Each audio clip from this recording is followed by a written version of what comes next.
Povo de Deus, Shalom, Deus abençoe a todos. Estou gravando agora esse resumo, né, sobre Cantares. É, li bastante, li bastante aqui a minha Bíblia de estudo pentecostal, algumas coisas da internet. É, Achei interessante fazer esse vídeo assim pelo PowerPoint, né? Achei que ia ficar melhor. E tive um pouco de dificuldade para fazer essa análise, porque esse livro, para mim, é um pouco complicado. Mas vamos aqui para algumas curiosidades. Antes de eu ler essas curiosidades, quero dizer para vocês que Salomão escreveu muita coisa, né? Ele escreveu 1005 cânticos, está escrito em 1 Reis 4:32. E essa parte aqui de Cantares, então, os estudiosos da época acharam melhor reunir nesse livro chamado Cântico dos Cânticos, que é o nome mais próximo ao original, é Cântico dos Cânticos. Então, as curiosidades são poemas, né, que eram cantados provavelmente em festas.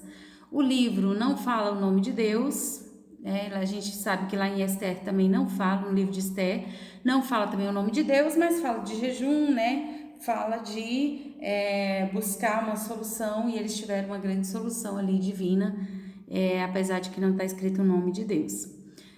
A terceira curiosidade é que foi o último livro a ser incluído no cânon do Velho Testamento, justamente porque havia uma controvérsia, né, entre os estudiosos judeus se era para esse livro de Cantares estar ou não no Velho Testamento, né? Isso aconteceu antes da própria vinda de Jesus. A quarta curiosidade é que foi escrito pelo rei Salomão, e o rei Salomão ele reinou em Israel, era filho de Davi, né? Reinou em Israel no ano 970 a 930 a.C. A quinta curiosidade é que Orígenes e Jerônimo afirmam que somente depois de ter 30 anos de idade, um judeu poderia ler o livro de Cantares. Era como se fosse assim um livro meio que proibido para jovens, né? Para crianças e adolescentes. Não era apropriado. Então, quem é Orígenes e Jerônimos? Foram historiadores cristãos, né, historiadores daquela época ali dos anos 300, 400 depois de Cristo, estudiosos, né, teólogos que escreveram muitas coisas. É interessante você procurar na internet sobre a vida de Orígenes e sobre a vida de Jerônimo. Ok, vamos continuar aqui. Eu anotei então aqui as interpretações dos estudiosos, né? O povo judeu vê no livro o amor de Deus pelo seu povo. Essa interpretação ela vem desde antes de Cristo, que foi a visão que venceu, né, dos estudiosos judeus, que acreditaram nessa interpretação para, por isso, colocar este livro na Bíblia, porque senão ele não ia entrar no Velho Testamento. A segunda interpretação, né, dos estudiosos é que os estudiosos cristãos, né, desde a Reforma Protestante, acreditam que o livro representa o amor de Cristo pela Igreja. Essa é a visão mais pregada, mais, como é que fala assim, incentivada a que todos leiam o livro com essa visão, né, de que é uma representação do amor de Cristo pela Igreja. E a terceira visão é que alguns interpretam apenas como amor entre um homem e uma mulher, né? Um amor romântico, né? Então, assim, eu estou mais inclinada para essa terceira interpretação, mas não vou ser radical e negar, né, a segunda interpretação, né, que é a mais comum, né, entre hoje no meio cristão, a mais comum é essa representatividade do amor de Cristo pela igreja. Mas eu fico mais com a terceira opção aí. Ok, vamos continuando aqui. Também há uma teoria, né, de que Salomão escreveu esse texto, mas idealizando uma mulher que não existiu.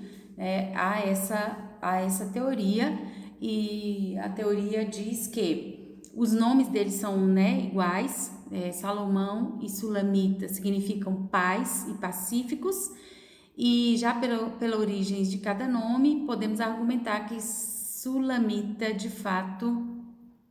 Podemos argumentar se Sulamita de fato existiu ou se Cantares surge como uma declaração de amor perfeita idealizada por Salomão. Então, mesmo tendo tantas mulheres, Salomão poderia ainda idealizar para escrever um cântico romântico? Poderia, né? Poderia ser, mas não sabemos se foi isso que aconteceu. Mas considerando que foi a Sulamita uma mulher real, né?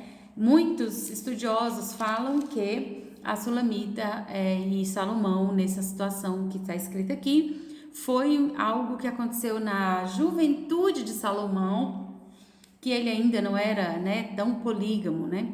Mas eu faço essa pergunta: será que Salomão escreveu Cantares na sua juventude?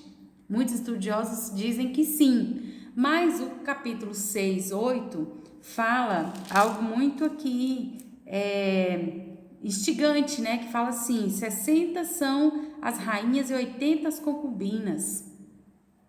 Depois fala no final assim, no final do 9, as filhas lhe chamarão bem-aventuradas, as rainhas e as concubinas a louvarão. Veja que essa citação, né, já de 60 rainhas, já pode significar que Salomão já era bastante polígamo, né? Não houve um homem mais polígamo do que Salomão em toda a história humana, né? Eu desconheço, se você souber, coloque aí nos comentários, né? Porque a Bíblia fala que Salomão chegou a ter 1000 mulheres, 700 esposas e 300 concubinas. Ele se casou com muitas filhas de reis, né? Das nações vizinhas, por isso que eram chamadas rainhas, né? Justamente porque eram filhas de reis que vieram para fazer aliança com Salomão e o reino de Israel. Elas também eram consideradas rainhas.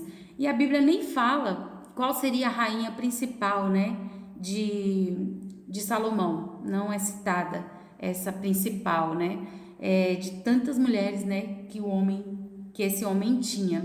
Então fica aí esse questionamento.